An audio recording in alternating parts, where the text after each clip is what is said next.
No. Good evening, everyone. Can we please rise for the pledge? Pledge Allegiance to the flag of the United States of America and to the republic for which stands one nation under God, indivisible, with liberty and justice for all.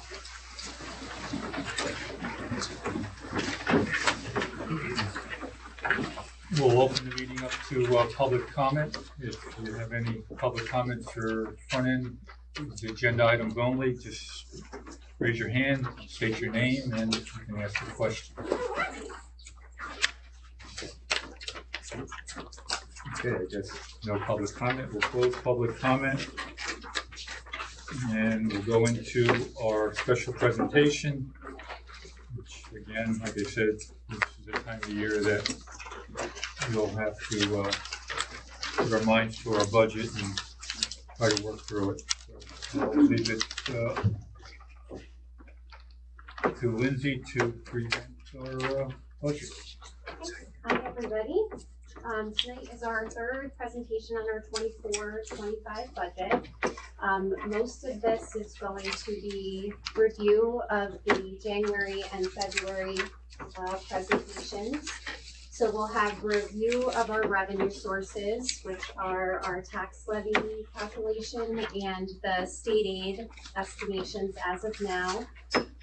We are going to review the 24-25 draft budget. We also have our two propositions on the agenda tonight for approval for the transportation proposition and the capital reserve proposition. And then due to our expenses and our revenue, the determination of finding reductions for the draft budget plan. So our tax levy limit calculation was submitted on February 26th. So it was submitted before the March 1st deadline. This is our max limit without going over the cap, which is at 3.53%, leaving our total levy for 24-25 at $33,039,254.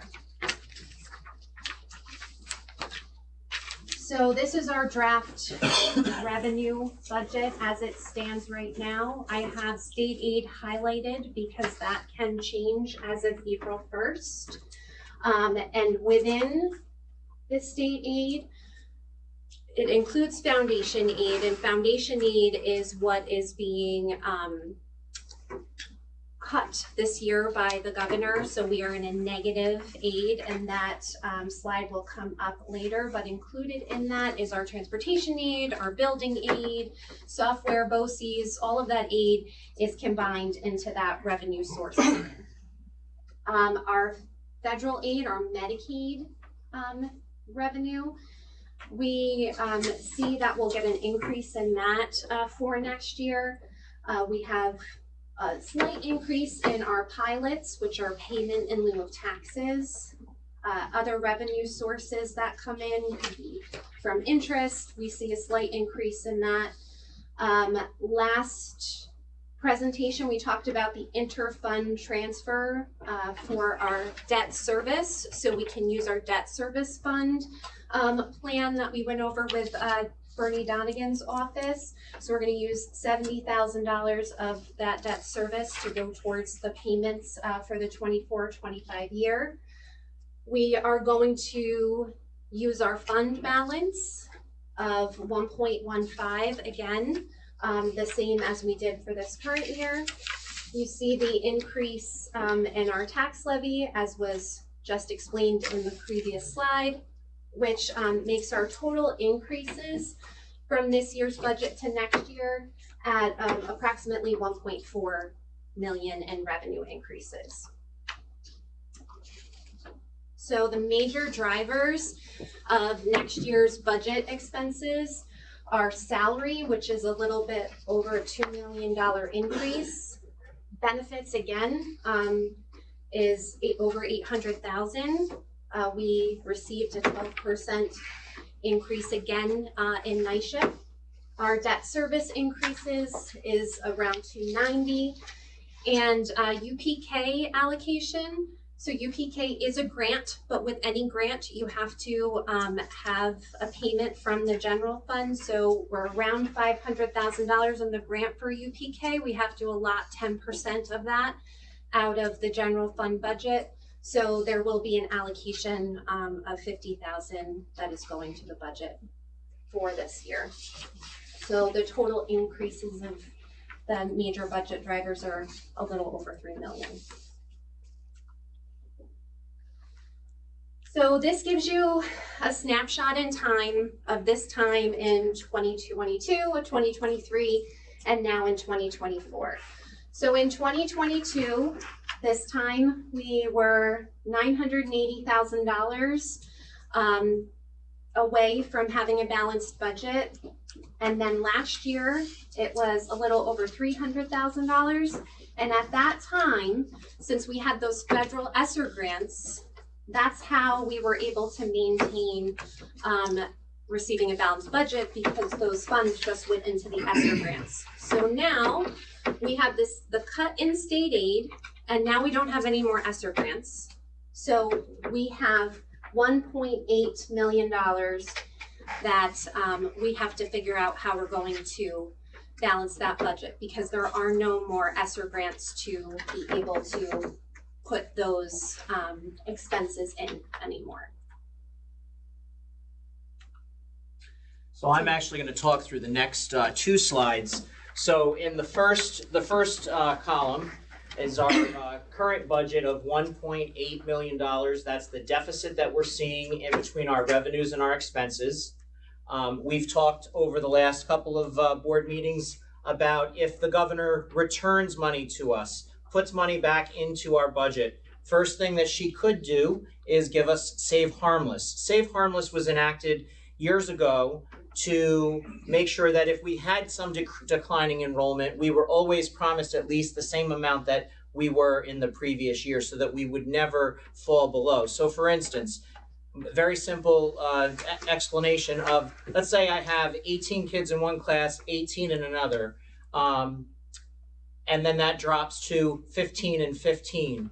I still need 2 teachers, but I'm losing students. So that was to help offset when you had some deductions in student population, you were still held harmless. So that money was something that none of us in the state, excuse me, across the state expected that Save Harmless would go away under this budget. It came out of pretty much nowhere. I think in December is when we first heard that there was a chance, and then in January it held true. So let's say she returns that money, we're still going to be in a deficit. We'll be at about $1.7 million with a deficit from our what our proposed expenditures are if we were to roll our budget over, and the revenues that would come in.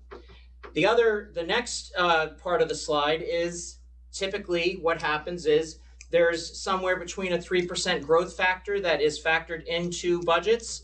If that 3% was also added with the Save Harmless, we'd be still in a deficit, but closer to 1.39 or $1.4 million. The next part of this slide is very devastating, because if any of these three are where we land and the budgets fail, we felt it was important that you see what the impact would be if we had to find other ways to make up the difference. So if that current budget, if we rolled it over at the 1.8 and we found the cost savings for 1.8, if that budget were to fail, we'd have to go up to 2.98. These numbers are going to come down slightly, because this is with the governor adding money back into the budget, which we aren't sure she's going to do yet. We hear that maybe Save Harmless might be saved for this year.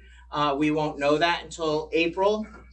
So that would be 2.9 if that budget failed. If she gave us the 3%, we still would need to make some serious decisions in the district how to bridge that gap. If that budget were to fail, we would have to find $2.5 million. So as you can see, under all of these scenarios, this is all within the current tax cap. And so staying within that tax cap, which is something that Highland has done for a number of years, this is where we stand as of today. Did you have a question? Yeah, just a quick question. On the top, Yeah. You're saying if we're able to find 1.856. Yes. And we go to the voters with that, and that does not pass. That's a simple majority. If that doesn't pass, then we have to come up with 2.981. Okay, thank you. And what that first current budget is, what we're working on right now is taking our program where we are today and rolling that program forward. So if everything stays intact moving to the next school year, we're off by, as Lindsay showed in those previous slides, about $1.8 million. So where do we go from here? This is one of the hardest things that anyone in school leadership or within a school district ever has to start thinking about, but it's something that we are forced to do because we have to give a balanced budget. So I just wrote some notes here because I knew I was going to stumble through some of this because this is not fun stuff to talk about. But if you start at the top, and we're going to go around the circle, we felt as a school district, as a leadership team, I know as some board members have already spoken to me, reallocating some of our administrative duties. If we're going to touch program and we're going to impact students and program across the buildings, then we as administrators probably should take on some different roles to try to make sure that, because these are all painful cuts, right? The pain would be felt across the district. So we're not identifying any positions this evening. This is just the beginning of our conversations, and we'll follow up with more conversations as the weeks go on. We do feel that we're very lean in this area, but again, as I said, we feel strongly that if we're making reductions in the areas that impact program and students, then administration needs to contribute to the savings in some manner. Going around the circle, supplies and equipment lines. So one of the things that this district has done for years, and this is something that Lindsay actually has already done before we got to this point to find out what the 1.86 is, we go through every line of the budget to see if there is any savings that we can capture so that we can keep program intact. I will say that when I was sitting in the principal's chair not too long ago, this is something that we've always done, tried to cut each one of our budget lines if at all possible. And I will say that over the years, we've done those kinds of cuts. They don't add up to a lot because those budgets, that paper and pencil cuts is what we call them, they don't add up to a large dollar number. But I will say the district has been very cautious in that area, and we have not added monies back to most of those lines. If something goes away, it typically goes away, and we just roll forward with the same amount from year to year. So I don't know that we will find too much in that particular area, but we will do our best. The third circle in the wheel is retirements and attrition. We will look at any retirements that come in, and we will look closely to see, can we move the program forward, keep it intact with less staff members if they are retiring. We don't have very many retirements this year. I do believe that there is some growth or some room there, but if we were to get other retirements, we would look at each of those positions and see if maybe we could reallocate within the departments to see if we could get some cost savings in that area. And then the two hardest ones for anyone who loves public schools is to start looking at your mandated and non-mandated services. So mandated, those are mandates that come down from the state. We really don't have a choice. We have to fund those. Non-mandated are some of the things that some people might say are feel-good services. We think some of those services are the things that motivate students to do well in school every day. But we would have to look at some of those non-mandated areas to see if there were cost savings that we could find. And this one's the hardest one for me, is looking at class sizes and course enrollments. So are there class sizes that could go up a little bit to maybe find some savings because we know that 3/4 of our budget is human. It's people, it's teachers, it's teaching assistants, it's custodians, bus drivers, all of those folks. Is there any savings that can be found in that area? Course enrollments, so those are more electives, high school classes. Are there electives or are there classes that are not being, they're not as maybe as interesting to students and they're not enrolling in them? Can we find any savings there? First look at course enrollments, I'm not seeing a lot, but those would be conversations that we will have with the buildings, with the administrators as we move forward. So we've done some preliminary work on this whole wheel as an administrative team. Tonight, I'm really hoping that we can hear from the board about things that the board wants to make sure that we maybe don't touch, or maybe areas that you think are of concern that maybe we have not thought about. I can tell you the administrative team has met almost every day. We are thinking about this 24/7 to try to make this budget balance. Back to Lindsay.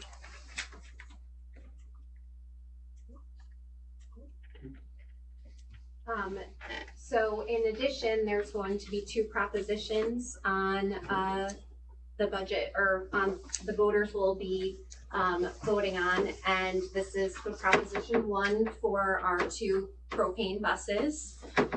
This is also for approval tonight. And then the proposed new capital reserve. And so I just wanted to clarify what this capital reserve is for. We have monies that are already sitting in a capital reserve that ends. So there's a 10-year term on it. We're basically creating another capital reserve to move those funds that we already have into the new capital reserve. From the last board meeting, it was said that $10 million would be the total of that reserve. And every year, if there is fund balance in August, the board votes on where the monies go for those reserves. So this is just creating the reserve because it's ending, and we're just taking the money from the current reserve and moving it into the new one, so we have a place for that. And we can utilize that for future projects. This is a different, so your capital reserve is a different fund than your general fund. So it doesn't play into that general fund budget, which is why we're utilizing that debt service to use for those payments that are coming due on some of those funds. We're going to be using those funds to offset the cost of the general budget. So it is a different fund, but you will see it on the ballot for May. And so topics for discussion for before our next board meeting is the utilization of appropriated fund balance. I did put it in there as 1.15, and that's using reserves again to carry the budget forward, and making it so we're not higher than that 1.8 million. The BOE discussion of priorities to guide where reduction should go, and March 19th, which is our next board meeting, to determine those reductions around that time, so we can come to a balanced budget. And again, this is our budget calendar. So we have that next budget workshop meeting on March 19th. And then we're getting closer to that April deadline when we need to adopt that budget. So I've been asked a number of times, what can the community do to help maybe get some of those funds back in place? There was a slide earlier on at the very bottom. There is a website. It's votervoice.net/NISBA/campaigns 111013/respond. We will put that on our Facebook page, on our district web page. This was put out by the New York State School Boards Association. All you need to do, the letter is already written for you. You just go in, put your zip code in. It will tell you who your assembly member is, your senator, and obviously Kathy Hochul. And there is a spot So there's a form letter there, but there is also a spot where you can indicate why these cuts to education, maybe a personal story or something along those lines. I can tell you that I've already, and then you hit send, I've already sent it to my local legislators. Unfortunately, or fortunately, I live on the other side of the river, so I sent one on behalf of Highland to my representatives, because this is a New York State issue. This isn't a Highland issue, a New Paltz issue, a Marlboro issue. The whole state is going through this right now. So New York State legislature needs to put pressure upon the governor in their budget talks to get these monies put back into the budget. We still have some work to do to get that number down.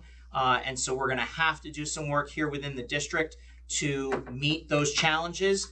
But we need some help from New York State to help us get there. So please, I encourage everyone to go to that website, send a letter off to your representatives. And I will tell you, as I said, I sent one to mine, and I got a response from my assembly member that said, I hear your voice loud and clear. I know you're one of my members, or one of my residents, but we are fighting for all of the children of New York State. But they need to hear from everybody.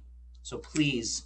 And it is important to note that we are not the only ones facing this challenge right now. So the more that they hear from the community, the better, because we only have a few more weeks left until they make decisions for that April timeframe when the legislative budget comes out.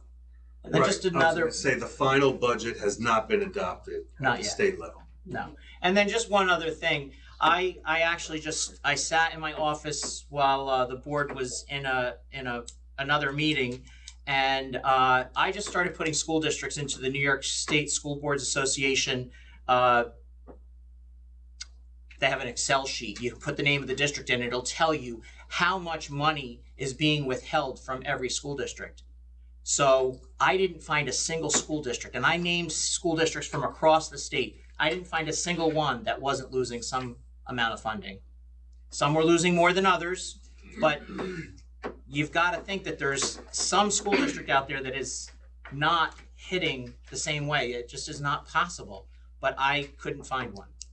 I went from Buffalo all the way to the tip of Long Island and did not see a school district that wasn't being impacted in some negative manner. So please, I encourage the community to reach out.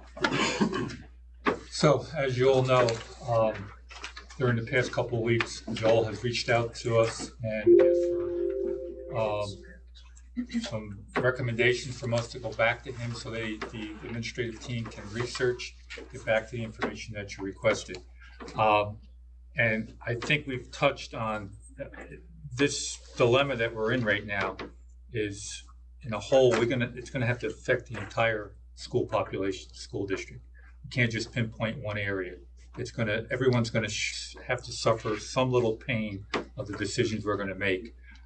With that being said, I think each one of us had asked Joel for feedback on sports, transportation,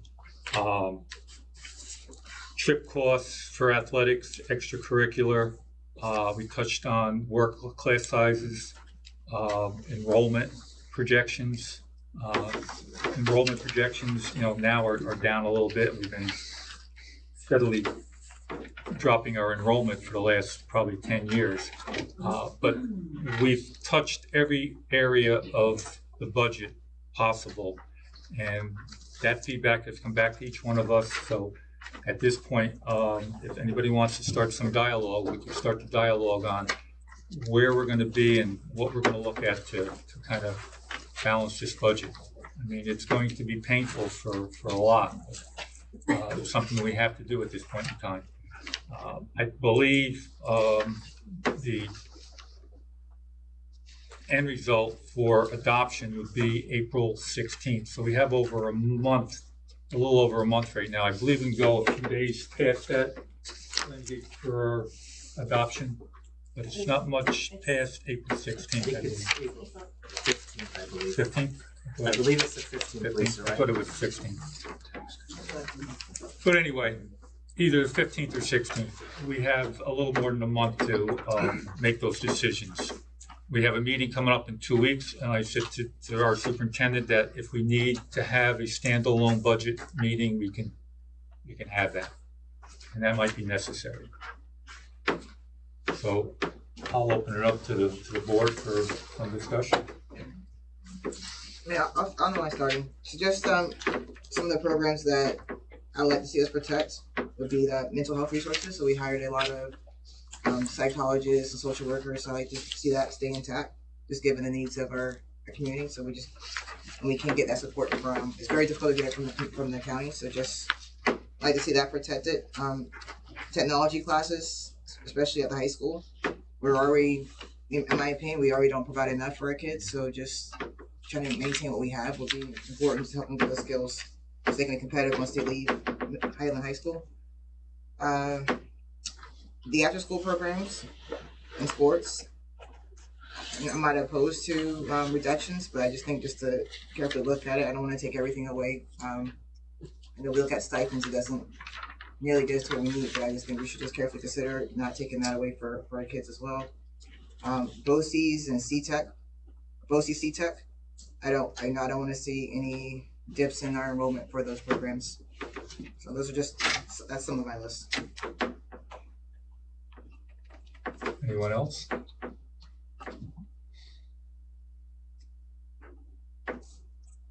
Just touching on some of these, I would have to agree with you. We came a long way to kind of increase mental health. Unfortunately, at the county level, they took that money away from us during that 08-09 crash, and they've never restored it. And I don't even know if the county's even working towards increasing mental health services for the county itself. It's something that has to be done. I mean, we come out of COVID, and everybody says, even coming out of COVID, it has affected student population and the mental health. So I have to agree with you there. I did look at stipends in sports if we can. I'm not saying that we want to delete any of our sports teams, but if we can reduce possibility of game time, be creative in incorporating travel to games, maybe that'll save. Every little bit will help. I mean, if we can hit each one of our items and save 50, 60, 100,000, it could add up to that 1.8 quickly. So I think we have to look at everything that's out there, and even possibly going back to, and I could recall when I first got on the board 20-something years ago, our budget cycles were taking the actual budget and going through line by line by line. It took us many meetings to do that. Since then, it's been more concise, where the administrative team looks at that. But if there's something on that, let's be realistic. 75% or thereabouts is salaries and compensation and benefits. The other 25% of the budget is all the other things that make the district run. So if you want to look at some of those things, just ask the superintendent, and we can look at some other line items if you think there is some savings here and there.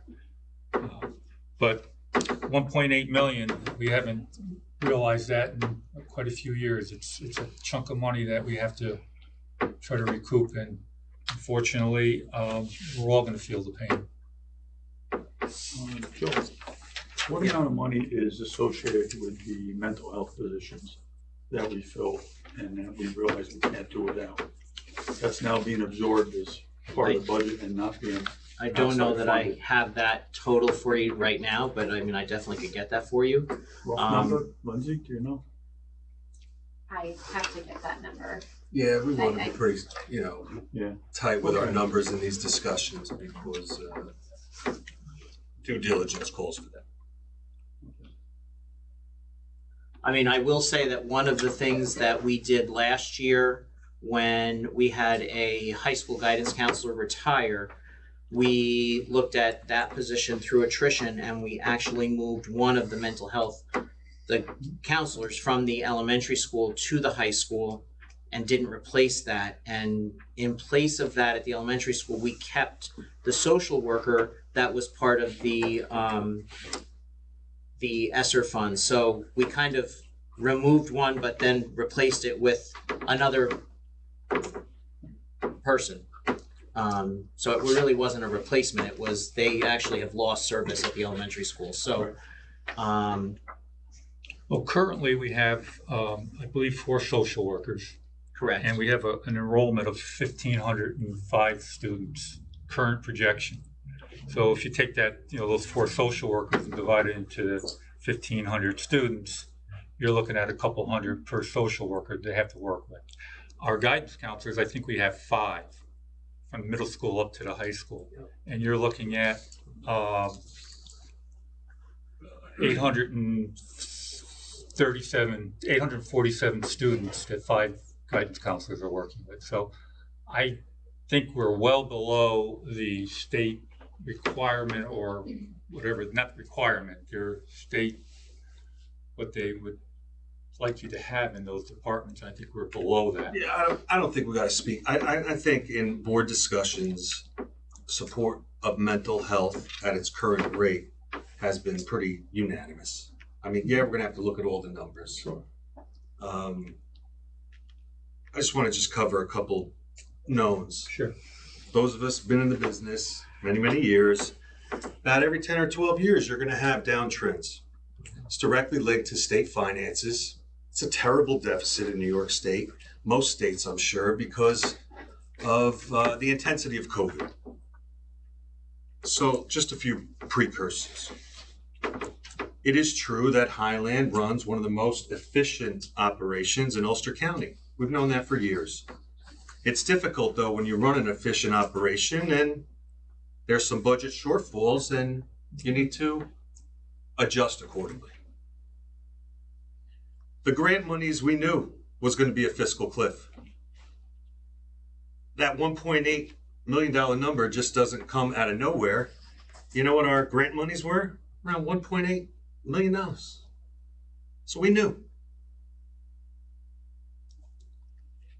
We also settled our 2 largest units at above market contracts, which we knew.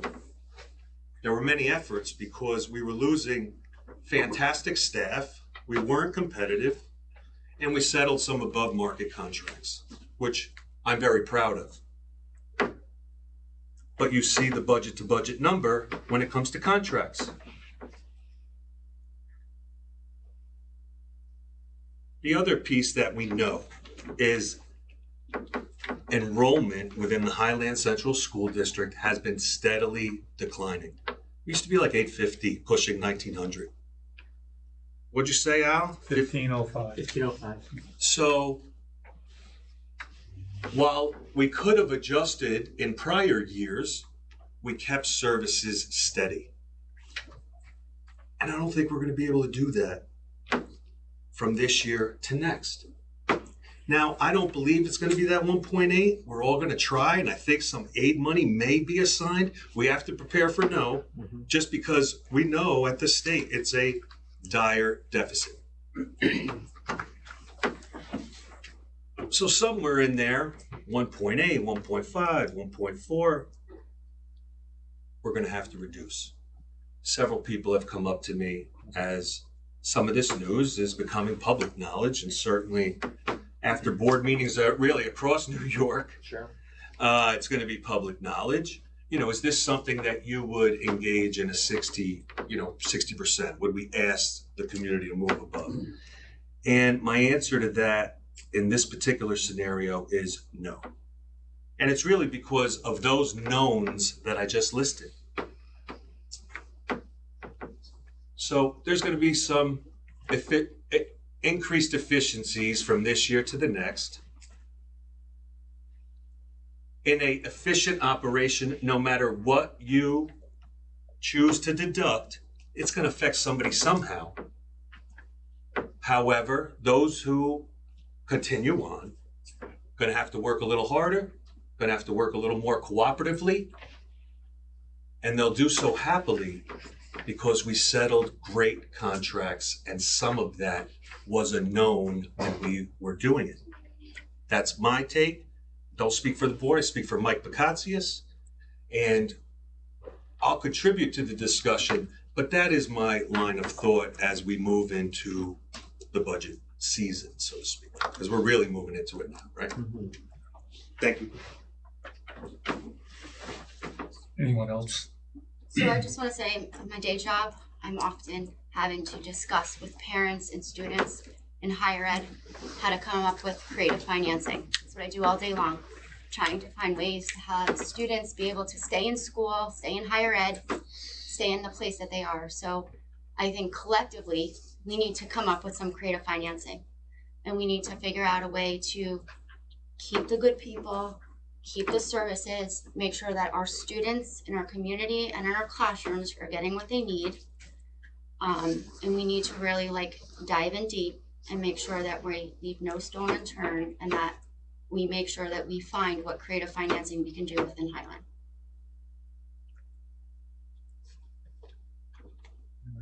I can recall, and I've sat through this type of budget discussions many times in my career on the board, and that old cliche, sometimes you have to do more with less.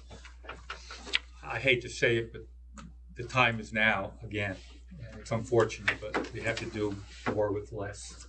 So collectively, like Mike and Janine and Camille said, that we have to rally and come back with a plan that's going to still maintain the programs and what we need for our children in the district, but do it for less.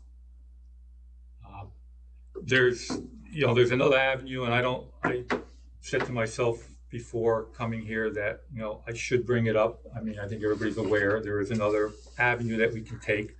I don't want to go down that road, and that's piercing the cap. Piercing the cap, we can do it. I think it's going to affect us not only this year, but next year and the following year. So that's going to be a critical move if we ever decide to pierce the cap. I know when you leave this meeting, you're might hear some feedback from individuals saying, why don't you pierce the cap? That could be a negative effect on the district. And I don't care what support is out there to push to have it passed. If it fails, we'll be in worse shape than you can think of. Go into a contingency budget, you'll lose sports, you'll lose a lot of things. So it's not the avenue we want to take right now, piercing the cap. So I just want to let everybody know that. I mean, if you have thoughts about piercing the cap, bring them forward, but I don't think that's the direction we as a board want to go. Yeah, I think two things on that in terms of piercing the cap. Last meeting we had the presentation of the 5-year outlook. It's not a 1-year problem that we're having, no. Right? So if it were, I think that discussion of piercing the cap is one thing, but it's not a 1-year problem. We're in this for the long haul, and we need to be able to figure it out. And I think if we look at our history of trying to pierce the cap, I believe since I've been on the board, have we tried? Once. Definitely once. And it has not been successful. So, I think we also, myself speaking as a board member at that time, felt relatively comfortable with that, and we did not succeed at all. So I do think it is something that we need to dig deep on and figure out. Like everybody else has said, mental health is something that's near and dear to me, and that's something that I support maintaining. The other thing, just like Camille had mentioned in terms of technology, I think it's critically important for our kids.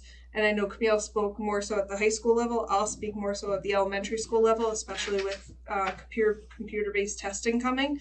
Our children, if they can't do something on the computer, they can effectively show that their skills are where they need to be. So something that I would be supporting, maintaining as well.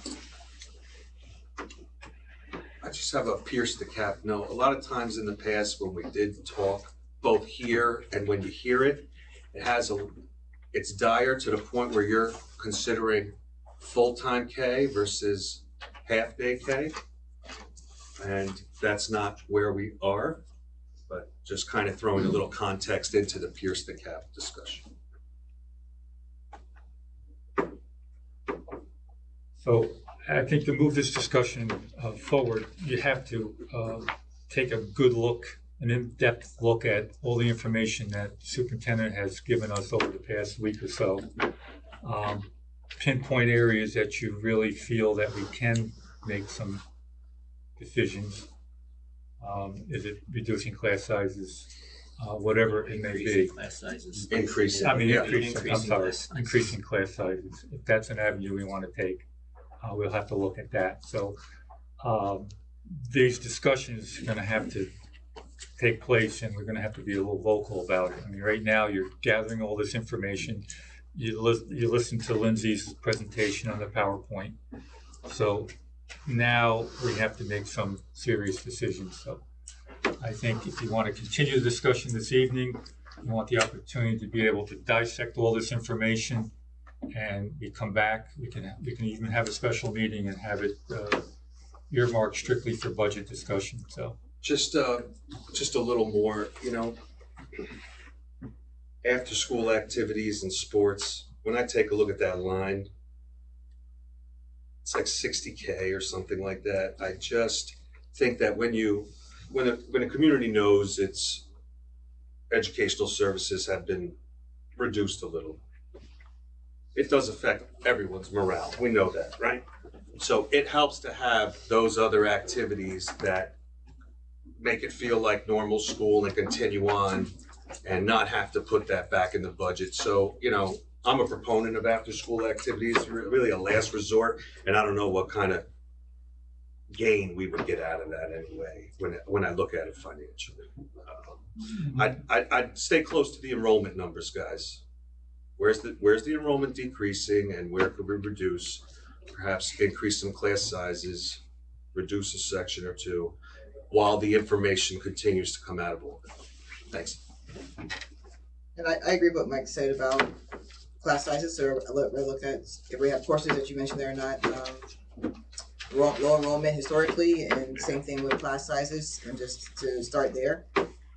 And then going back to the after school programs, I look at what we offer relative to other districts. Like, we still are not where we need to be. So I just feel like, it's not a lot of money, as Mike said, but we have to look at that area. I think looking at clubs that just haven't, clubs and sports that have not had large attendance and participation over the years. I think we had to go that route. It had to take something away, but I feel like our kids need more than what we currently have as it is.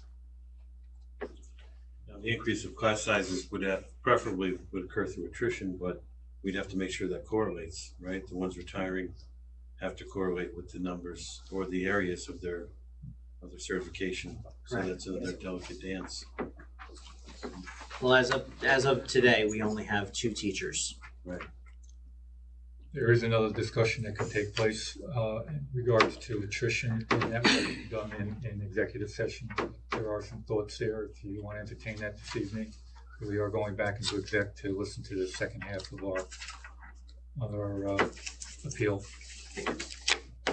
I hate asking this question because I know there was a ton of work put into it last year, but universal pre-K, is the total cost of that just that 10%, or is there additional costs to that program? And you can get back to me, it's one thing that I just wanted to get more information on.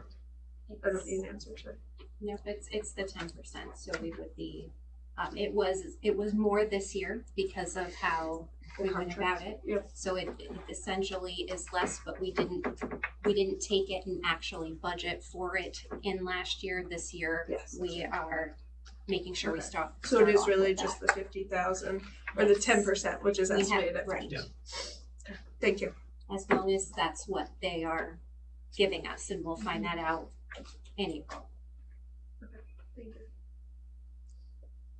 Right, also here out in the community that we have a capital project taking place right now, and they voted a $17 million thereabouts capital project, and it's a separate entity from budget, so you can't correlate the two. Right. They're separate. Can't commingle. Can't commingle. Be So, nice. Can't and give ourselves even alone. with the reserves, our capital reserve or building reserve, you can't utilize those funds either. But I think when we do the messaging that goes out, I think that's important too, just to let the community know that what you just said, that there's 2 separate funds. Right. We will do that.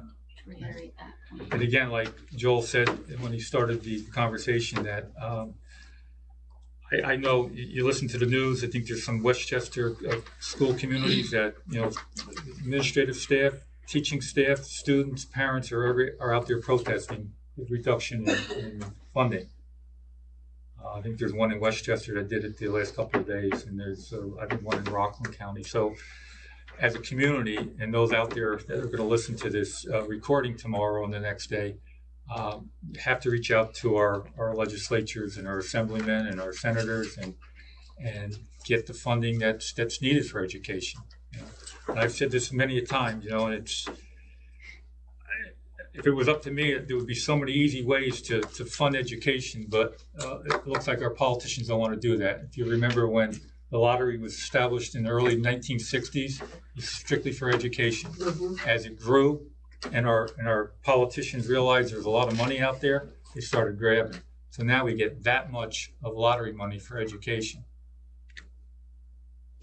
Whose fault is it? It's our fault. Keep electing these officials, don't fight for us. So Joel, you're gonna put that website, the link, so that the community can go out and. Absolutely. Yes, we need to mobilize, without a doubt. Okay, are we good with discussion, or you want to continue? I guess we have our homework. Look at all this information that was given to us. Does it come with a bottle of Advil? Probably. We need that PM to go to sleep after that. Okay. Thank you, Lindsay, Joel, and the whole administrative team for your work so far trying to Hang in there, people. We'll get it. put this together. Okay, we'll move on to our regular meeting and our consent agenda items from FA 1 to D.2. Again, as in the past, any agenda items that you want to pull out that are in the consent agenda, we can pull out, have a discussion, vote on it separately. If you have any questions or concerns, just let our administrators know and we can answer them before we vote. So I need a motion to accept our consent items from FA 1 to D.2. Motion by Tom, seconded by Camille. Discussion.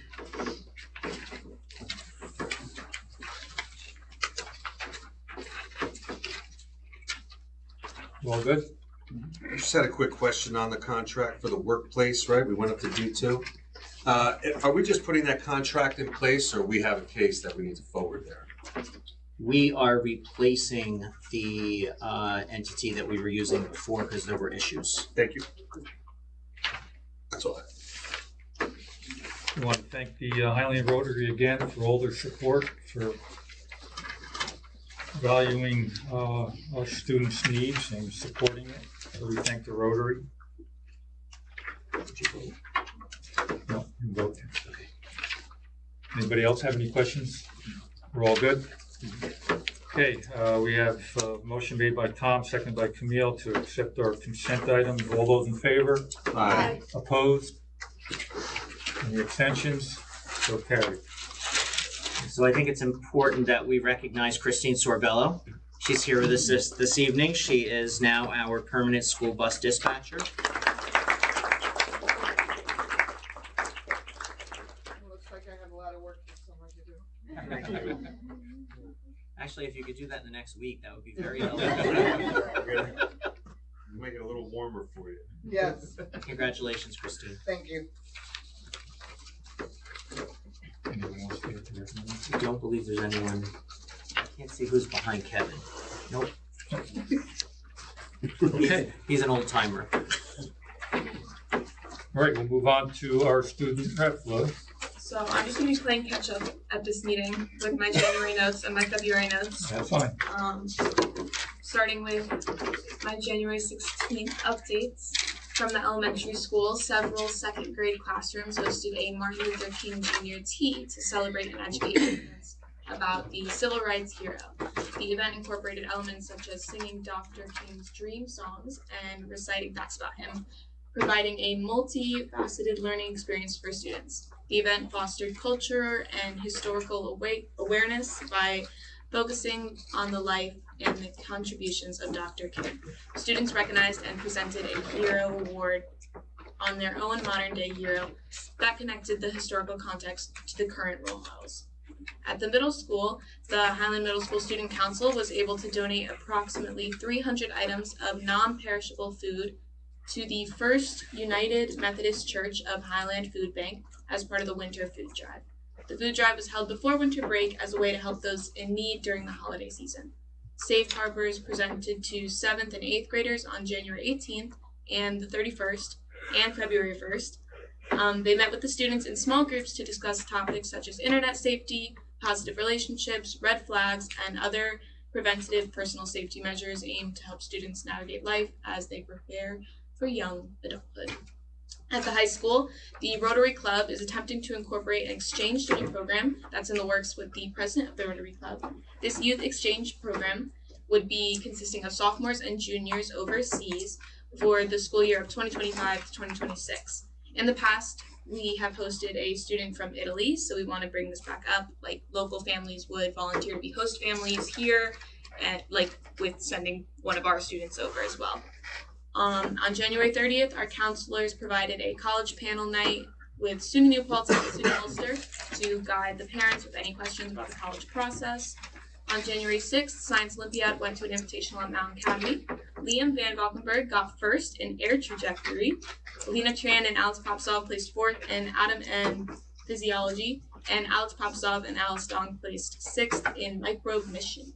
And then for my February 13th updates, the elementary school, the building direct committee hosted brief readings by various staff members on Friday morning announcements. The readings highlighted an important figure for Black History Month.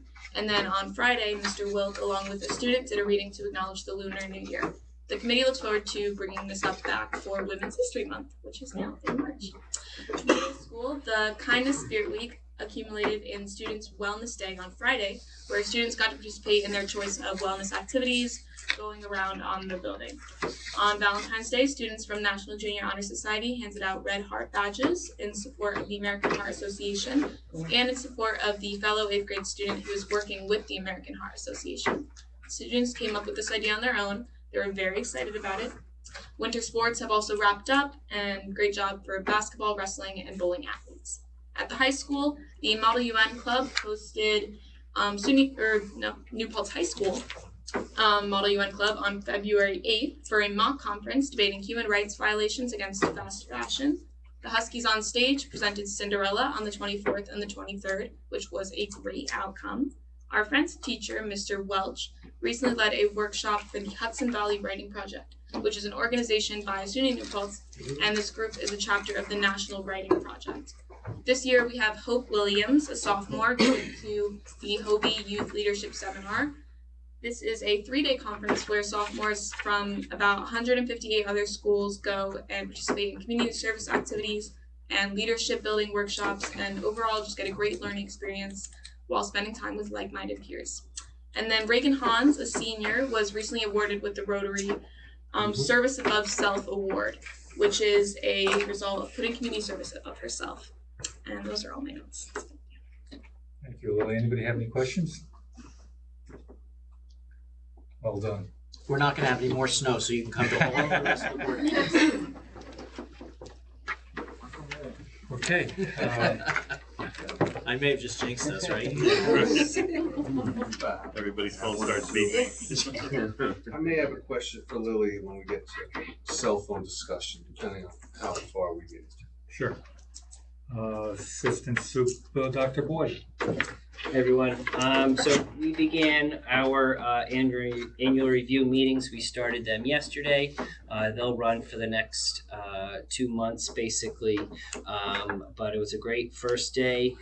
We already received some positive feedback from some of our staff members from the meetings, with parents and families sharing how positive the year was anecdotally. So it was really nice to hear some of that feedback. Big thank you to all of our staff. Like I said, it takes a lot of flexibility and coordination with that. So big thank you to everyone to make sure those meetings happen and our instructional day continues without interruption. At the last meeting, I mentioned the Ulster County Transition Council. We will be sending a group of high school students on March 14th to Ulster County to learn about some of those services for our students at the post-secondary level for some opportunities for them after they leave here. And lastly, I'm not going to share too much about the events because I know the department leaders and building leaders are going to want to share about them at their next meeting. But we did have a few recent really special events. One of them even made Hoda's Morning Boost on NBC News recently. But just a good reminder for all of us about the special events and special community and our wonderful staff and student body. So some proud moments for all of us. Sure. Any questions for Dr. Boyd? Are you gonna share that Hoda's Morning Boost? I can send you the video. Yeah. Thank you. I can put it as a link in my thing, so you can just click it. Is it on a link in our? It was page? on Facebook, so Yeah, it was on I Facebook, that's right. I can get it and link it into the. Sure. Okay, Assistant Soup. I know you don't have Facebook. I don't want to have this. He's only He's everywhere. a MySpace guy.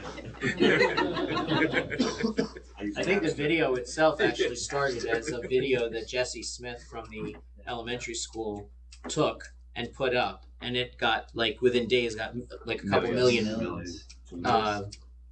hits, and then they picked it up. Good evening, everyone. I have 3 items to share with you. First, the UPK program. The deadline for accepting proposals from prospective agencies for next year's UPK program is swiftly approaching on Friday, March 15th. Once proposals are reviewed by our UPK committee and contracts are finalized, we will determine the number of seats available. Stay tuned for updates to be presented at upcoming Board of Education meetings. Next, on Friday, February 16th, a half-day superintendent's conference day provided teachers some time for professional growth. Elementary educators delved into writing curriculum, grammar, reading research, math, and hands-on science investigations. They also discussed maintaining curriculum consistency across grades. Meanwhile, secondary teachers from grades 7 through 12 engaged in vertical discussions covering various topics, including New York State Next Generation standards, curriculum alignment, differentiated instruction, and technology integration into instruction. Each secondary department submitted their next steps to the building administrators for continued discussion during future professional development days. And finally, in our last meeting, you might remember I shared the exciting news that 3 of our teachers, 1 from the elementary school and 2 from the middle school, were chosen to participate in item writing workshops for the grades 3 through 8 ELA New York State exams in Albany. Mary Leahy, Tesai Wright, and Kendra Elliott joined peers from across the state to craft questions aligned with 18 standards. They gained valuable insight into the test creation process. Their experience will enrich their own classroom assessments and lesson planning, benefiting both students and colleagues. The 3 dedicated teachers asked me to share their gratitude that they got a chance to participate in this invaluable opportunity. So it was a really cool experience for them. I have a question about the popular topic of science and reading. Just as a district, where are we at with the proposal for the governor to have everyone on track with fines by September 2025? We're doing pretty well at the elementary school. How many of our teachers are moving forward with the micro-credentials? So we have SUNY New Paltz offered that course. So I think we're at like 20, not just teachers and TAs as well. So it's not like it's just one. There's a few that took like different courses, and then there's a few that registered for some Victoria from Ulster BOCES has been scripting some pre-K stuff for us too. So we're looking at even getting down to like, so Bill and I have been working with pre-K and trying to get like a PD, because like if they don't know, it's not going to help us, right? So we got to start earlier. So it's looking pretty good. I think she released the preliminary like script, the blurb about them, and so we're hopefully also will carry through with that, and then we'll get, provide those people that option look at something like that. So it's they were- widely embraced. yeah, it's across our coming. It's coming districts. along really well. Elementary school, yeah. And the reason we can't really move forward with the pre-K right now is because we don't know which agencies we're working with next year. So we are waiting to finalize that to TBD. So well embraced. And what about like instructionally, like where are we at with the programs that we're doing currently? To having to like going back to like the funding issue, because I know that to get some of those programs like the Henry, the foundations, those are costly programs. So Yes, you know, do we have some of those already in place, or we do. So Haggerty is with Fidelity to K2. We're sound walls too was what we're doing. Kindergarten's doing another training on that to really get deeper into what sound walls are and why and the science behind it. Haggerty came out recently. We applied for it for Haggerty writing. So it's a huge, like the state has come out and said like writing's a big piece of this, and it's like hasn't really been discussed, right? SOR. So we took a little time to look at that, but we didn't get selected by Haggerty to pilot it. It would have been pretty cool to look at it before everyone else did. And then, like I said, sound walls, Haggerty, foundations, obviously all the way to K3. Kind of because of that COVID, we've, pushed it into the third grade. Usually it would phase out at that point. But we felt as though with looking at the scores and the research, it's like we've got to stick with it. So, and then like I said, fourth and fifth grade, just looking at the other side of that Scarborough's rope, and we've done a lot with Scarborough's rope and looking at how, as that rope gets tighter, what do we really need to look at? So, some of, not just the big five, but some of those other bigger pieces. So. So it's moving along. It's really awesome. The staff is like eating it up. Like the more things come out, they just are like, "Can we do this? Can we do this?" So yeah, it's awesome, and I'm glad that the state is finally kind of the literacy briefs and everything else that we we had. So that was they finally recognizing things. So what about 6-12? I know it's not like we do a lot of that in K5. Then 6-12, I know the governor's also talking about 6-12 too. Like even the briefs, so just kind of where we haven't examined that yet, but that's how we thought. 6 came down and had, like Bill was saying earlier, they came down. Superintendent's conference. 6th grade went down to discuss this with correct 4th and 5th grade. Yeah, absolutely. But as far as 7 through 12, we haven't approached that yet.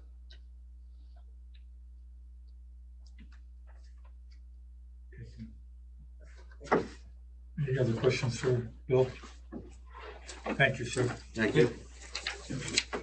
Okay. Superintendent's comments? So tomorrow night, we begin our scholarship concerts. Tomorrow is the instrumental, and then next Wednesday is the choral.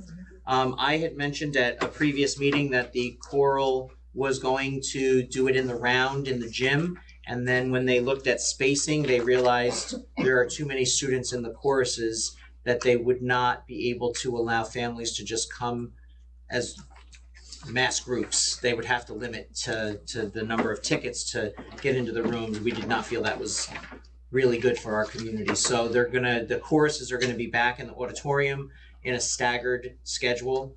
But they are going to, instead of, one of the reasons why we wanted them all together is it gets very noisy in that upper deck area in between the concerts. So they're actually going to stage the parents that are not in the show. If you're a high school parent, you don't want to sit through 4th grade, 5th grade, and the middle school, then you can stage in the gym so that we keep the noise barrier between the two rooms. So that's exciting. Those are coming up in the next 2 weeks. Spring recess is March 25th to the 29th. Unless I just jinxed it, we have 2 emergency snow days left.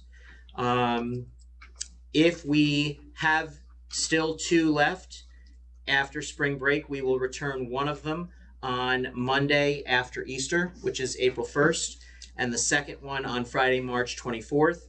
If we use one between now and spring break, did I say the wrong day? Sorry, let me say that again. If we have 2, I will return one to the calendar on Monday, April 1st, and the second one on Friday, May 24th.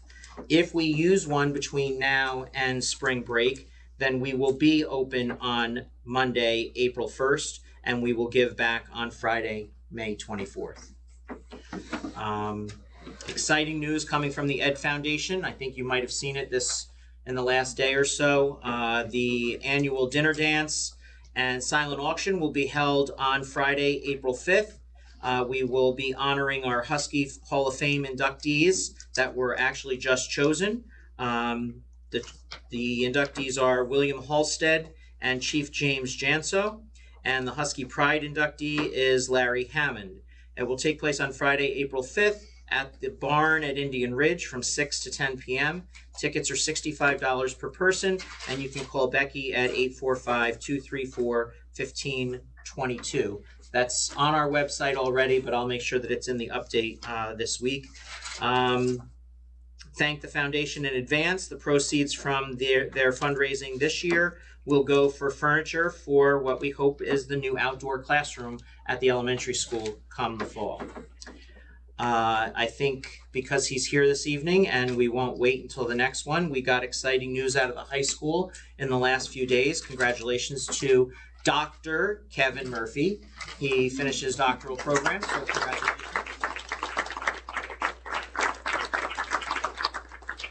And then the only other thing that I have, and I know it's on later in the meeting, but the UXPA meeting at Ulster BOCES on Thursday, March 14th. I have a problem when March and May are coming up. I seem to interchange them. March 14th, I know I will be attending. If any of the board members are attending, we do need to get our RSVP into Shyla. So please get back to Lisa as soon as possible or to me. And that's all that I have. Any questions for the superintendent? Okay, thank you. Under Board of Education, new business. I believe Frank or Mr. Murphy want to do a recognition at this time, if it's possible. Sure.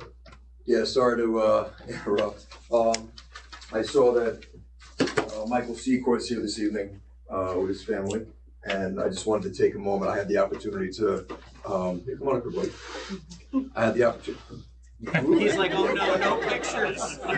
Maybe we should sit back down. I had the opportunity to interview Michael with Terry Aaliyah and Charlie Busick as a candidate for Boys State, and Michael was chosen to be a representative here for Highland High School, along with who else is with you? Zach. With Zach Hazer as well. Zach couldn't be here this evening, but I just wanted to have an opportunity for the board to recognize Michael for being chosen as our candidate for Boys State for the American Legion. Awesome.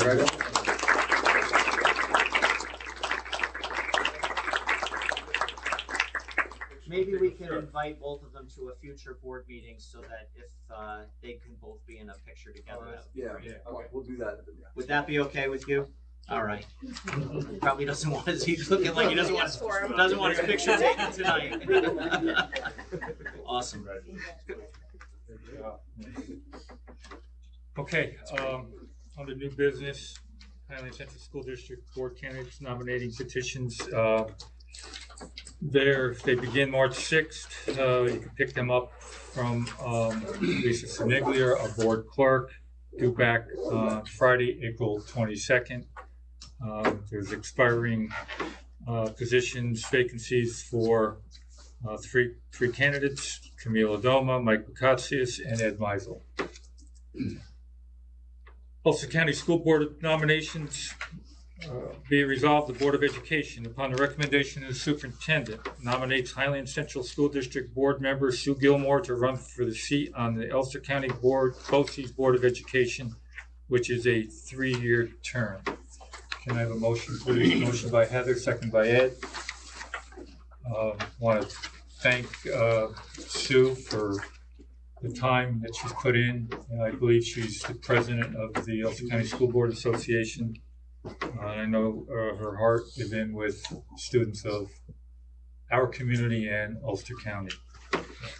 We have a motion by Heather, second by Ed. All those in favor? Aye. Opposed? So carried.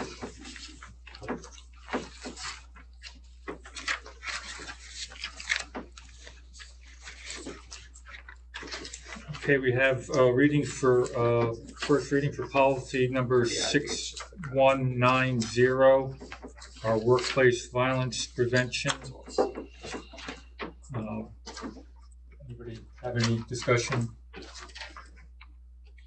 You want to move it forward, or you want to wait for second reading? Did you have the opportunity to read through it? I'm okay moving it forward if everybody else is moving. Yeah, I think right now it's, it's legal has provided really that template. They're kind of the same across the span, right? There's a couple of little tweaks. One about the major one is that we will meet more than once in a year to review the data. So typically it's just annually. We've chosen to do it biannually in January and in June. Doesn't sound like a need to have a second and third reading, Okay. though, right? Fine. I have a motion Who's to got a move motion? policy 6190, workplace violence prevention forward. Motion by Heather, second by Janine. Any discussion? All those in favor? Aye. Opposed? So carried. Just have the discussion. Discussion on modified cheer. I don't know if we want Frank to give us a little history and input on the modified cheer. Give us a cheer. Brought to me, my attention that, there was interest in modified cheer. And I mean, whatever you want me to say. I mean, there's a cost to it, as I told Mr. Freer, and I believe, there is an interest in it, in adding it.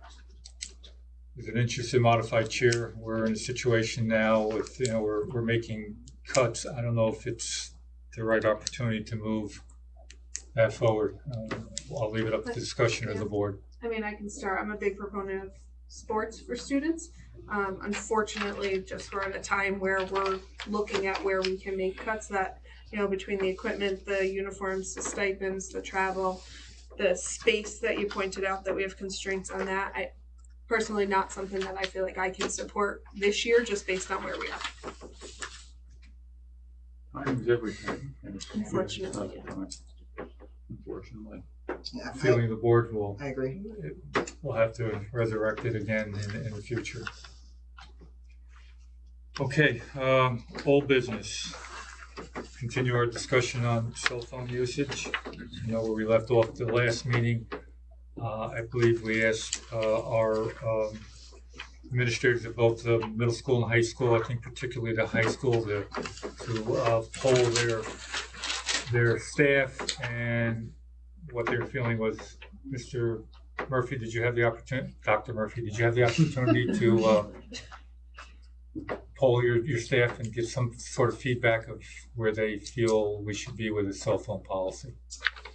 I did. I think, Camille, the question that had specifically gone out was how many teachers use cell phones in their classroom, correct?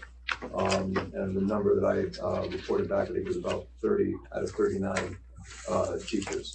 So that was the specific question that was posed. So 30 out of 39 allow students to use cell phones. So they're green zones? Some are with parameters and specifics as to whether or not it's allowed to be used at the end of class, whether it's used for instructional purposes, whether students are allowed to use them to listen to music while they're working, etc. So it was still a mixed bag of response, based on the specific question, but it was about 30 out of 39 teachers. It seems to go against the questionnaire that went out, where the majority of them did the opposite. I think your question to them were face to face, and the questionnaire was kind of anonymous. So I don't know if that played a factor in the response coming back from staff members of how they felt utilizing a cell phone was in their prerogative during class time. And again, it does vary from classroom to classroom. Sure. Some teachers are allow students to use it regularly for instructional purposes. Other teachers are full red zone the entire time, and don't allow students to use it at all. So this is up to teacher, autonomy when students enter the room and the teachers are able to kind of set that practice within their classroom. The teachers make that known to the students from day one. I think it's an issue that's affecting everybody nationwide. I know today Governor Lamont from Connecticut, I think Connecticut state is putting restrictions on cell phone usage in classrooms. So, and some of the school districts in Connecticut already implemented some restrictions on cell phone usage, and I think even in New York State we've done that too. So I mean, it's an active discussion. Does anyone else have any feedback regarding the survey that Mr. Murphy has taken recently and all the other data that we received? And I will say all the other districts, when I go to my monthly principals meetings in the county, the other principals are sharing the same concerns. It's very similar concerns. Yeah, I got a lot of data on this. A lot of data since our last meeting. Had the opportunity to attend parent-teacher conferences. Spoke directly with every one of my Tasso's teachers. Talked to a few more I saw in the hallway. Goes back and forth. You got to be very careful at a board level when you're going to put policies in place that affect what happens in these 6 walls, because we value educational freedom as sacred, right? So, it goes back and forth. There's no clear cut. You don't do a policy for 50-50. It's probably around 60-40. Yeah, they use it, but we got 10 minutes left of class and you can use it, which they're texting, games. Others, sparingly, have some specific apps they use, none of which I doubt can't be found on the students' Chromebooks. So actually, I'm tired of talking to adults about it. Had another opportunity at an Eagle Court of Honor to talk with students. I want to talk to students about this. Very interesting data coming from the students. It was reported to me by more than one student that on the average day, up to 10 minutes, could be one class, could be multiple, but the average of 10 minutes could be lost because we're redirecting kids to put away the phone or they're bickering back and forth. So I started to think about that. Again, more than one student verified the 10 minutes. In a minute, I'm going to ask Lily some questions. She's a board rep. Welcome to the show, Lily. So I started to talk about 10 minutes. 180 days of school. 1,800 minutes lost. To put that in context for you, let's divide it by 60. Comes out to about 35 hours.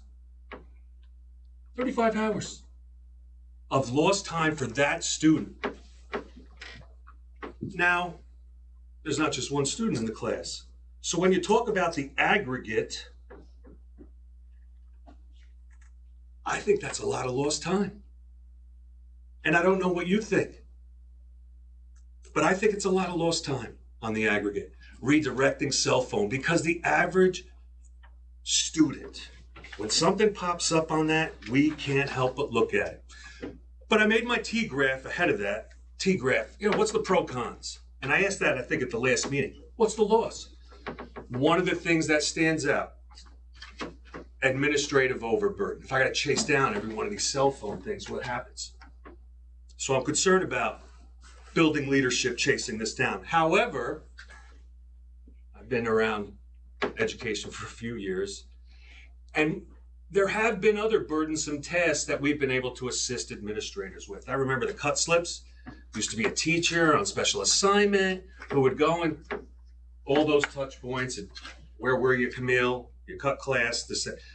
There's a way to help with administrative burden. So I drew a line through that. Parents who want to have access. That's why I got on the cell phone. I don't care what period it is. I want to have access to my kid. Understood. But they're in school. safe, cared for, and supposed to be learning. And I'd ask that same parent, is it okay if your kid loses 30 to 35 hours of instruction? I mean, how could that not help? How can 35 hours more of something, whether it's studying or not help? But in order to move in that direction, because now I'm abandoning the world of adults and I'm focusing on kids, which I think I took an oath here when I became a board member to do. So whether I like it or dislike it, I have a problem with the average student losing 30 to 35 hours of instruction just because of bickering back and forth with the cell phone. And it's not even that, kids in the class. It's almost like theft. You're stealing the time. But before we go too off the deep end on that, I gotta know if that's accurate. So luckily, in our design, we have a student board rep who's in these classrooms. And Lily, do you think it's accurate that on an average day in one of these classes, 10 minutes might be lost because we're constantly chasing someone around for having their cell phone out when they shouldn't? What do you think? You think so? Sure, yeah. I think that all of my classes are extremely different in the way that they're like created around cell phones and stuff.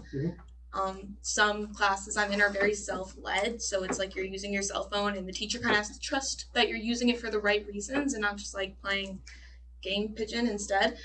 But in like, yeah, sure.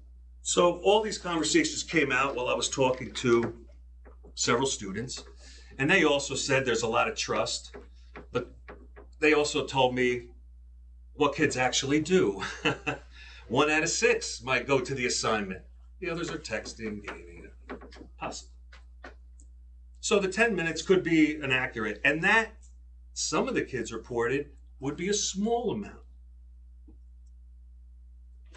So if we think that the loss of 30 to 35 hours of instruction for the average kid is okay, then I'm ready to move past it. We got a policy in place.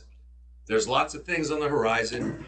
If we as a school community think it's a problem, I think that we move to the next part, which is to edit the policy to help ensure that instructional time, which is so limited, stays as instructional time. And if you have use of technology, the district issued technology will suffice. Plenty of apps on there that you could find to do whatever it is you're doing. And maybe sometimes you don't. Fine, turn it into a homework assignment off campus. They got to use something on their phone. But I, Mike Bakatsias, as one of your trustees, am not okay with the average kid losing 30 to 35 hours instruction. Yes, just because bickering back and forth. And then hoping they're going to where the site that I need them to. In a Chromebook environment, I can make sure they go where I need them to. I can monitor the activity. A lot of these discussions, by the way, are like, well, I don't know, kids don't bring their Chromebook. It's not charged. Yes, these are the 21st century skills you need. Because whether it's a Chromebook or something, on higher ed or at your job, you're going to be using a device. And I don't think your boss is going to be okay day after day saying, yeah, it's not charged and I don't have it. Can you look me up that? I don't really. That's not the world as we know. Back to the discussion of cell phone policy. You got my thoughts? Anyone else? So I just want to point out that I'm not on Instagram. I don't have my device, so I'm enjoying my minutes. I just want to point that out because that's yeah. Anyone? Is that solitaire I see over there? No, not anymore. Bakatsi's just talking, get the solitaire going. Not playing golf. Hey. Like I said earlier on in our discussion of cell phone, I'm not here to restrict cell phones entirely, but there has to be some give and take. I mean, we have to allow for those staff members that want to use a cell phone for the learning end of it, in their classrooms. That red light, green light, in my mind, it's been in operation for a while, and I don't believe it's functioning the way it should be. I don't think we have enough teeth in our policy to allow a staff member that wants to restrict the use of cell phones in their class to be able to say, this is it, this is the repercussions for using your cell phone, whatever it may be. And if we have to list, each infraction and, first infraction, second infraction, third infraction, what the penalties would be, maybe that's what we have to do. But I think there has to be some more to our policy than what it currently reads, which is not that restrictive to the use of a cell phone in a classroom. I don't even know if it really identifies cell phone, it's electronic device, which could be their Chromebook, could be anything. So I think we have to, look at it. My opinion, I agree with most of what Mike has said. Losing instructional time is what we're here for. We're here to educate each child. And if we're allowing those distractions to take away from that educational piece, then we're not doing our service as a school board, because one of the top of our list is creating policy. And then it goes down to a few other items. But that's what our main focus is as Board of Education member, is creating policy. My opinion. We do have a policy in place. I think it's fairly effective. At the high school level, where this pretty much centers around, I can't believe there's not an issue at the middle school too. I'm sure there probably is. Middle school has established a culture. But I don't know if they're, again, I think there's probably still an issue at some level. I'm not hearing about it. But that being said, you have a great administrative staff at the high school. I think they're working with that policy and working it right up to what it says and what's supposed to happen, what's not supposed to happen. Maybe some pieces of it have to be tweaked a little bit, like we said, about increasing the severity of what the steps are, okay? You have staff that can control the issue in their room, and you have staff that possibly don't want to spend the time doing it, or don't have the ability. Have we looked into maybe giving some of those people a little help in their classroom if we have other staff around? Help monitor it, maybe put the message out there in that classroom so that the teacher, the professional in front of the room can perform their job. I think you have a lot of staff members that do have it controlled at the high school, and they're seeing through it, they're getting their work done. Maybe some people are misusing the time. Maybe the number's inflated a little bit, or maybe the audience that we're speaking to at the event that you're at, maybe that's a different grouping of students. Maybe it's not a cross section, so that's something to be challenged. I'm not in favor of doing away with it altogether. Like, I don't think anybody on the board is. It does have its time and its place, but let the people that can control it in the classroom, and let's see how we can help the staff members that can't, or maybe don't want to be bothered with it, is what I'm saying. So that's what I think. I can say, as I've said at meetings in the past, my concern is, and it is coupled with our discussion at the beginning of this meeting regarding budget, we've taken a lot of funds to dedicate toward a one-to-one device so that every student has a device. And I really think to maximize the use of that fund, the funding that we've put toward that, in my opinion, we should be gearing all usage toward that, with the exception, maybe there's minimal exceptions where there are apps that need to be used. The other thing I'll say is I have a student who is younger, right? But I know when my ultimate punishment to her is I will take your electronics. And when I do, when I've taken it for a full day, and she knows once she's lost it, she ain't getting it back. I have a different child in front of me. she's focused, she's engaged in what we're doing that day as a family. So to me, that just sets the tone for when there's ambiguity in terms of when it can be used versus when it can't be. I think it does set a different tone for the students. I'm not in favor of taking it away altogether. That's not what I'm saying. I do think that we need to have a better policy in place. So my recommendation would be to get a committee together to relook at the policy and see if there's any improvements that we can make to make it a little bit more geared toward educational, but still not cutting everything off for those students. Well, let's do that. Let's pull that policy up. Let's look at it, because the policy is one thing and the code of conduct is the other. That's the reprimand for misusing, the cell phone or the electronic device. But the policy, what sets the standard for that. So let's look at our policy for our next meeting. Superintendent could include that in our weekly update, and we can take it from there. I don't think the policy, and I think Mike might have it in front of me, it doesn't directly, spell out cell phones at all. So it does have to be tweaked. The policy has no personal teeth in it electronic devices, personal technology. Yeah. Which, quite frankly, as far as something other than a cell phone, laptops and all Lily that. has her personal device with her, and it's not a cell phone. iPad, Yeah. smartwatch. It doesn't address, I know it didn't address cell phones in particular. So it has to be looked at. Depending on the school, you might have concerns during the school day for network security. I don't know if, Mr. Fisher feels that way. I know I don't like student personal technology on my network. I was going.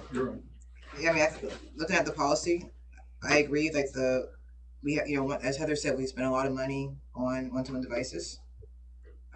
You can't do Go Guardian if you're on your one-to-one device. So as far as us being able to monitor, and like it or not, something happens on the computer or a cell phone already, it's already the school's fault. Right. So I feel like if we are having kids use these devices, it should be the school device, so that way we can have a little bit of control over what's they're seeing, so we're less liable. And I just think we need to have limitations on it being used in instructional periods. And then one question I had was the acceptable use policy. So I know I signed a lot of stuff beginning of the school year. So I'm just, do we give that out every year? Because in the policy it does say that there's permission. Students will not be permitted to use personal technology devices in school or at school functions until they have reviewed the AUP, which is the acceptable use policy. So I'm just curious if that happens, because there's a lot of stuff that we sign. So that's not annual, but when the students register with the district, that's when they sign they get the acceptable use policy. Same with our staff when they're hired. It's part of the onboarding. And they register? When you say register, what do you mean? You just said register. Oh, so like when the student is registered in the school district, right? When they become a student in the district, that's when they receive the acceptable use policy, and we get that signed back from the parent. So like when my kids started in kindergarten? Yeah. That's when I would have signed it? Years ago, we used to do it every single year, but it was an inordinate amount of paper. And that's when, I'm trying to think, it was probably like 10 years ago that we went to, they sign it once. I mean, we could do it once in each building. I was just asking because it's in the policy. Yeah. It doesn't say frequency, but I don't remember. So we'll start with reviewing the policy and then moving it from there, and then maybe that affects the student code of conduct also. And I would say reviewing the policy is not enough. You want to start drafting language that might begin to formulate your position. So I'll be sharing a policy draft in email to you guys that represents some of the things that I think will help. Yeah, I was going to ask, is there any way to look at comparisons of other districts? Middletown.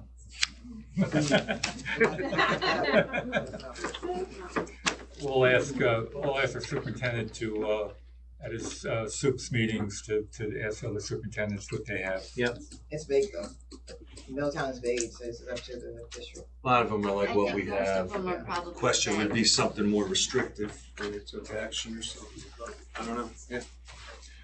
Okay. Moving on, bus proposition. Be it resolved, the Board of Education, upon the recommendation of the superintendent, approves the following proposition to be placed on the ballot at the annual meeting at the qualified voters of the Highland Central School District. I'm sorry, I don't mean to interrupt you, Al, but we do have some parents in attendance today, I'd imagine. Are there any parents of Highland students that might have an opinion on this matter that they'd like to share? Is that all right? Sure, we could do that. I think it's important to hear our constituency if they're present. Whoever. Anybody?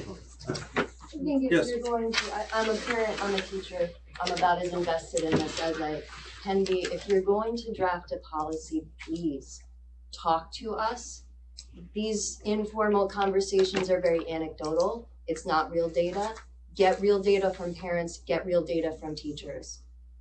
I personally have all the data I need, but these folks could get more data. We received a lot of that from the questionnaire that went out to every staff member at the high school and middle school. I mean, it was a 5-6 page document that touched on every issue that pertained to, the learning environment. So I think as a board, we've got that information. We've made an effort to get data. Yeah. But from parents, have we told the community of parents? That was something that did, sorry not to interrupt you, but that was something that I think I brought up a few meetings ago about getting a focus group of students, parents, and all constituents that involve the community with regards to the cell phone. So not just to back you on that. I can tell you that the PBIS team at the high school has done phenomenal work with focus groups of teachers and of students over the past month on this very topic.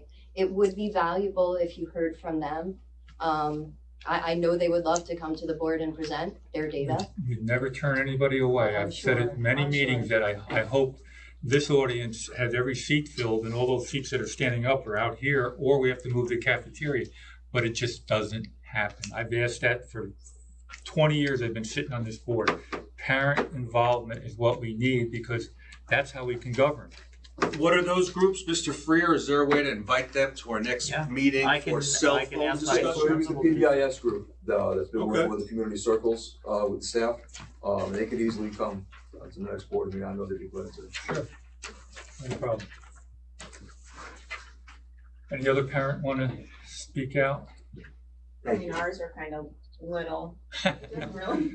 I mean, that's when it's best when it starts when they're little. Do they have get cell older. phones?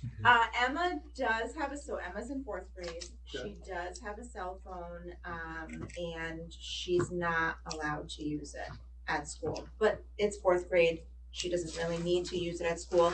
She has mentioned that there are a lot of the girls have the watch.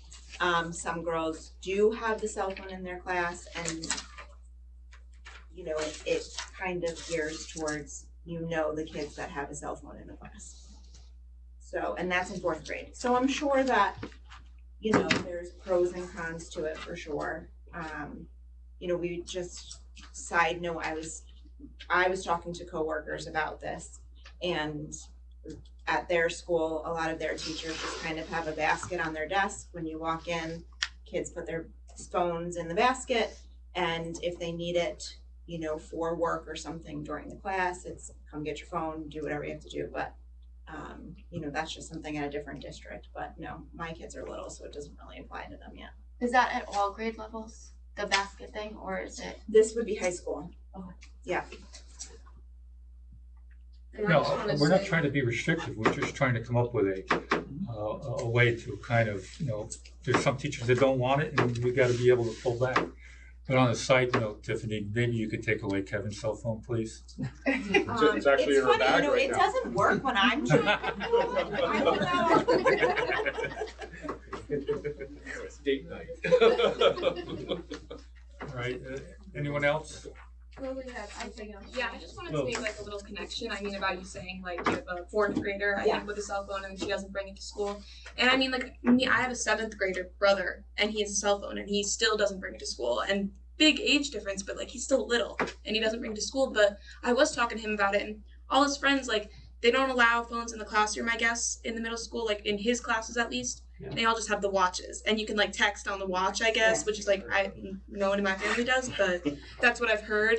Right. And you know, and it's like, oh, well, it's not a cell phone, but it's like the same thing, and you can like. It is a personal electronic device. You can't do as much though. Anybody remember Dick Tracy? Can't talk in text, but can't do. No. Just playing out. Get smart with the shoe. Better gadget. I'll check Napster on it.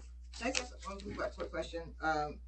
So music on devices. So on our district devices, can kids listen to Spotify if they have, Spotify through the district device, or any other music streaming? I mean, I'm a Spotify person, so I suppose Spotify or Pandora, Apple Music. Can they get access to that?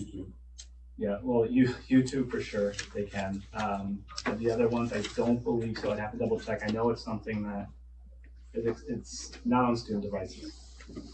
I'd have to double check for sure, but I don't believe we're allowing it on student devices. Is there a reason why? No. To be honest, there was a lot more restrictions, I would say, in place. Before I started, and a lot of that was across the board, and we've been working to reduce the amount. Like as you've been saying, we're not looking to just block and restrict left and right. And so, if there's a strong reason to make something available or to not block it, then we're all ears on that. So. I guess a lot of things like kids adults listen to music when they're So I think if we were to think of a policy that didn't have cell phones, right, they could use their device to listen to music through the computer. That would be, like to give, they wouldn't lose that opportunity. So that's what I was asking. Okay. So good? Yeah, bus proposition, sorry. I don't know where I left off. Bus proposition. Be it resolved, the Board of Education, upon the recommendation of the superintendent, approves the following proposition to be placed on the ballot at the annual meeting of the qualified voters of the Highland Central School District to be conducted on Tuesday, May 21st, 2024. Shall the Board of Education of Highland School District be authorized to, 1, acquire school buses and pay costs incidental thereto at a cost not to exceed $357,360, which is estimated to be maximum cost thereof. 2, expend such sum for such purpose. 3, levy the necessary tax therefore to be levied and collected in annual installments in such years and in such amounts as may be determined by the Board of Education in accordance with Section 416 of the Education Law, taking into account state aid. And 4, in anticipation of the collection of such taxes, issue bonds and notes of the district at one time or from one time to time in the principal amount not to exceed $357,360, and levy a tax to be paid the interest on said obligations when due. Be it further resolved that the district clerk is hereby directed to include notice of such proposition in the notice of the annual meeting. Be it further resolved that this resolution takes effect immediately upon its adoption. I'll ask our district clerk, Lisa, to issue a roll call. I'm going to just state your name. You just say yes or no. Camila Doma? Yes. Mike Bakaxias? Yes. Janine Gimbel? Yes. Ed Mizell? Yes. Heather Welch? Yes. Tom Miller? Yes. Alan Braun? Yes. I just need a motion. Passed. Okay, by Heather. Second? Second. By Camila Doma. All those in favor? Aye. Thank you. Capital Reserve Fund proposal. Be it resolved, the Board of Education, upon the recommendation of the superintendent, approves the following proposition to be placed on the ballot at the annual meeting of the qualified voters of the Highland Central School District to be conducted on Tuesday, May 21st, 2024. Shall the Board of Education of the Highland Central School District be authorized to establish a capital reserve fund pursuant to the provisions of Section 3651 of the Education Law, to be known as the 2024 Capital Improvements Reserve Fund, for the purpose of appropriating sufficient funds necessary to construct renovations to, reconstruction of, and or additions to their facilities as identified from time to time, including but not limited to those recommended in this 5-year capital facilities plan, and including original furnishings, equipment, machinery, apparatus, appurtenances, and incidental improvements and expenses in connection with therewith. The ultimate amount not to exceed $10 million plus accrued interest over a probable term of 10 years, and further stating that such amount is to be raised from the unexpected unencumbered funds previously levied. Because we need to have the background, that transfer from the other fund to No, this. all right, so we'll hold off on. You have that?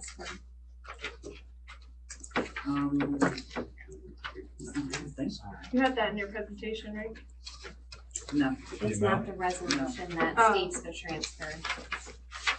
Can you, Can we approve the creation of it and then approve the transfer? Okay, well, I'll continue. Yeah, that's all we're doing here is actually creating, right? We have to approve the transfer from the current fund into this fund to get this one established. But we need a fund established. We need 2 weeks from now, we're gonna meet that deadline for, Yeah, we can come back later on. We can come back after. Well, Yeah, can we we're just say coming in back. anticipation of the transfer of We current have that funds when we come and back just in. state that? Do you have it written in your office? I have My it. email. we gotta reconvene She after has our, I have it. All right, so we'll get it printed I have and we'll do it after the. So what I could do is I can have you, or I can just read it off of my email.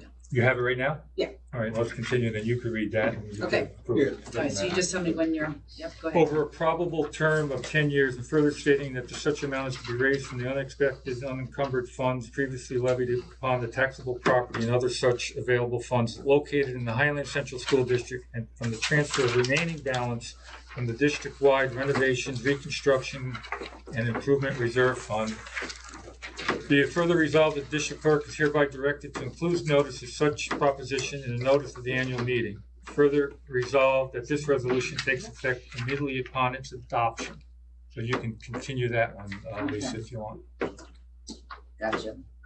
All right, it's gonna be a little, all right, so let's get it to transfer. Okay, shall the Board of Education of the Highland Central School District be authorized to establish the 2024 capital reserve funds? That's when I'm supposed to be reading, right? Yeah.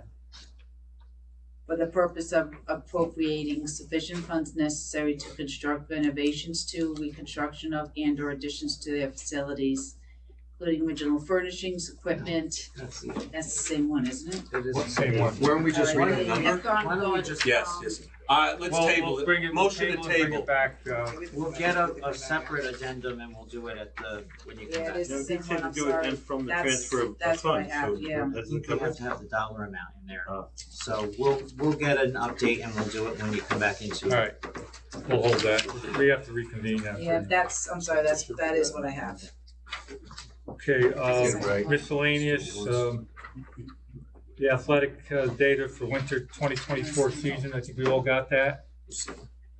The updates. Comment. Sorry about that.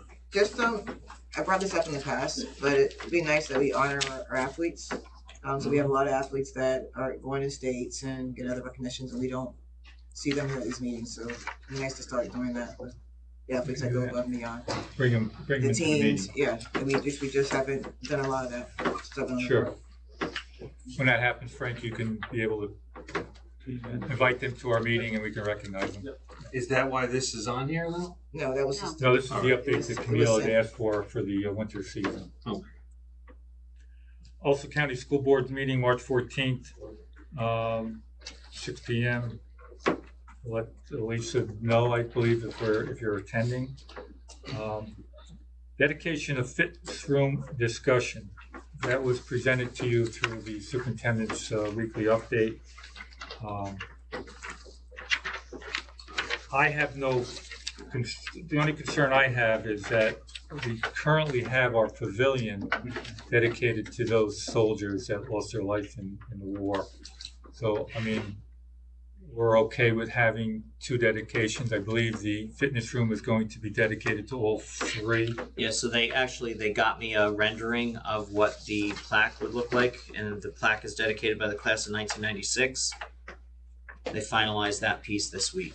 And is that the request by?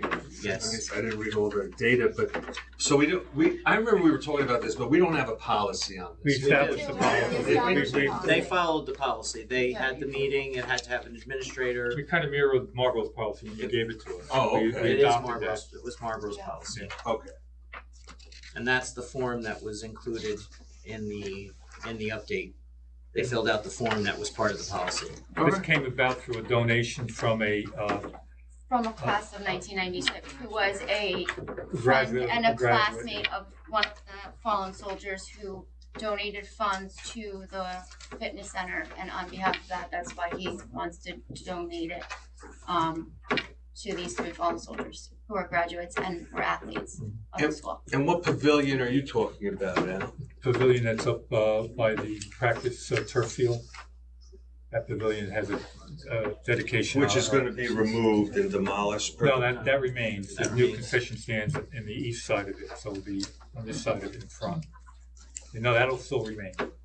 And who made that request? That goes back to during Pete Watkins' era as athletic director, so that's probably 12, 15 years ago or more. Okay. Reading this especially, I'm fully in support of it. I think one of the things about being a community is having a history and a shared history at that.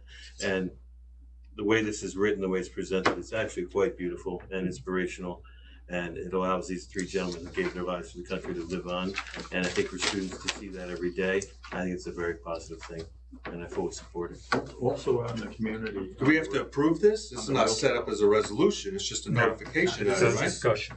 Fantastic. We would put it on the next agenda for you to. In the community on the rail trail. Yeah, no. There is an area dedicated to these guys also. No, I know, and I know it pops up, but again, their lives were very short for what they gave, and they gave it for us. And I don't think, I understand what you're saying, Al, about having areas named, but in this particular instance, I think it's. We have a policy moving forward, I think that's what's important. Yeah, I think, Yeah. as long as it adheres to the policy. Followed all those checkpoints, that's So great. I don't know, at some point in time, are we going to bring the families of these deceased individuals, their families in, so we can actually dedicate and unveil the plaque? Yeah, once this is fully presented, we get board approval on everything, and we're ready to move forward with the families again. But I think one of them has moved out of the area, correct? Probably William. Yeah, Lauren Chan, she passed away, the mother. Right, so the donor obviously would be present as well, Mhm. along with any remaining family members of. Okay. It's that first line in the last paragraph, it's just fantastic. It's these. I think these at heroes this walk time these it's only same Michael halls. Remus's mother around. They've moved or deceased. All right, we can do a resolution right now if you guys want to move it forward. I mean, it meets our policy Yeah. that we established. Motion. Second. Motion by Mike, a motion by Jane, second by Mike or Ed? I Ed. think Mike is.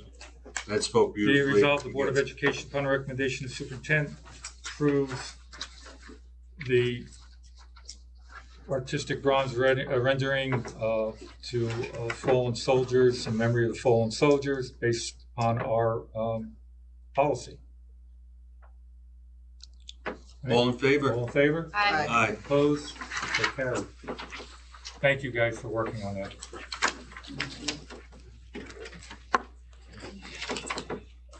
Okay. Open up to public comment. I have 2 questions. I wondered if you heard anything from Albany at all, one way or the other, in terms of the budget issue that you were talking about earlier? Any positive or any comments that they? Nothing directly from Albany. I have spoken to many legislators, senators and assemblymen, and assemblywomen.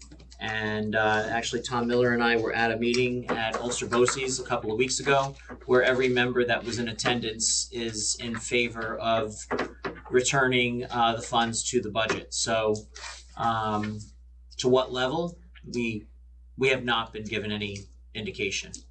Right. And there were Senator Hinchy's office was represented, Assemblyman Jacobson. I apologize with the woman who represents New Paltz.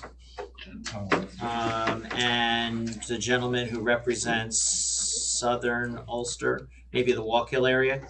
Oh, Scoofus? No, No. Assembly. Assembly. His small children, he had them with him. One of them was on his lap at the meeting. I can get you the names. Okay. I had one other question on the bus proposition. It doesn't say propane and it doesn't say the number of buses in this, what you voted on. So you shouldn't say that? Propane buses. 2 propane buses. And what size? 60. 66? 65 passenger. Fine, thank you. Anyone else?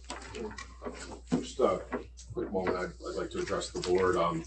Wearing multiple hats tonight and just saying, we're entering a time that is not going to be pleasant for a lot of you, and I don't envy your jobs. But I want you to take this anecdote away. We have a great school. We've worked hard to build this school up. We have great administration, great teachers, great support staff. Everybody's dedicated and working hard towards a common goal. It's extremely proud that we had our girls team go down to Westchester today and compete in that game. It's been a while. Everything that we're doing with the staff that we currently have and working for less around us with the amount of staff. I just ask that you turn every stone over and you look for every single dollar that you can find, and try to maintain what we've built over the past 2 decades. And I trust that there's no better team that can get this done, and that we can survive this. Thank you. That's all I want to say. Thank you. Thank you, Gary. Anyone else? Okay, we'll close public comment. Need a motion to go into executive session to listen to the hearing appeal number 2. Motion, please. Motion by Mike, seconded by Tom. All those in favor? Aye. We will be coming back out into public session For action on the hearings, and also to finalize the capital reserve proposition. All those in favor? Aye. Opposed? So carried.